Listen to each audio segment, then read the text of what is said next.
Brady Toliver with STL TV. I'm standing here in front of Greater St. Mark Family Church with 1 year anniversary of the tragic death of Michael Brown Jr. And the memorial service is heading up this way from the location where the tragic death took place. We're waiting for the people to get here to have a family service, and we will continue to cover this as things unfold.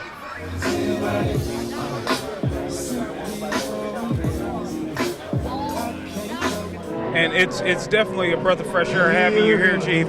What would you tell our St. Louis community that we need to do as a whole so tragic accidents like this, tragic events like this don't continue to happen in the future? Well, obviously, we have to improve our police-community relations, not only in Ferguson and North County, but throughout this entire region and across this entire country. But in addition to that, what we really have to do as St. Louisans is realize we will be viewed in a pre- and a post-Mike Brown era. So we really do not have a choice as to whether or not we will change and get better. Because if we don't, it's my opinion that we will never recover from the negativity that is taking place as a result of this. The call on courage that I witnessed here in Ferguson, when I saw for several days the residents stood their ground against the police department that had them under siege. That's right. And I remember those days when they were out here and nobody would say anything, and the only coverage of what was happening here was online by citizen journalists. I'm sitting here with President of ALBL Mortuary, Michael McMurray.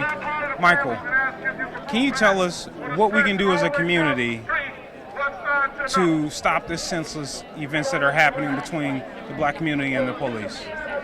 Well, it takes a collective effort for everyone to come together and understand one another.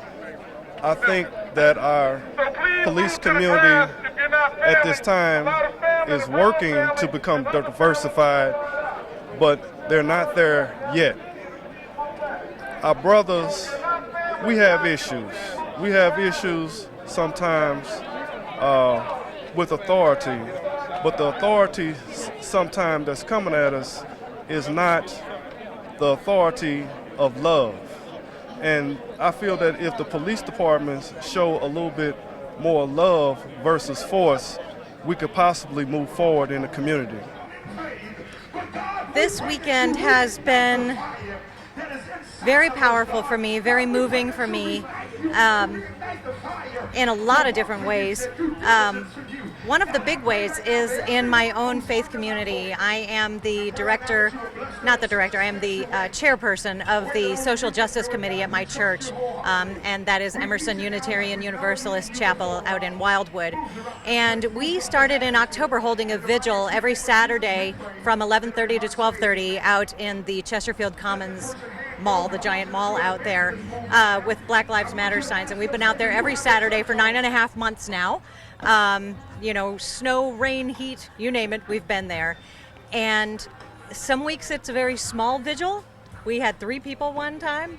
Sometimes it's a little bigger. We had 21 people one time, but we put out a call to Unitarian Universalists from all over the country, and they came. We have people from all over the country in town this weekend to help mark this anniversary and to participate in the United We Fight weekend.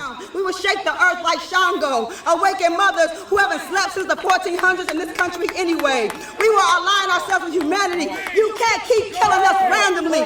Brady Toliver here at Greater St. Mark Church. We're wrapping up the 1 year anniversary of the tragic death of Michael Brown Jr. I'd like to leave St. Louis and the nation with this question to ponder. What is it that we need to do as a community as a whole to promote the progress between the combative nature between the police force and the minority communities?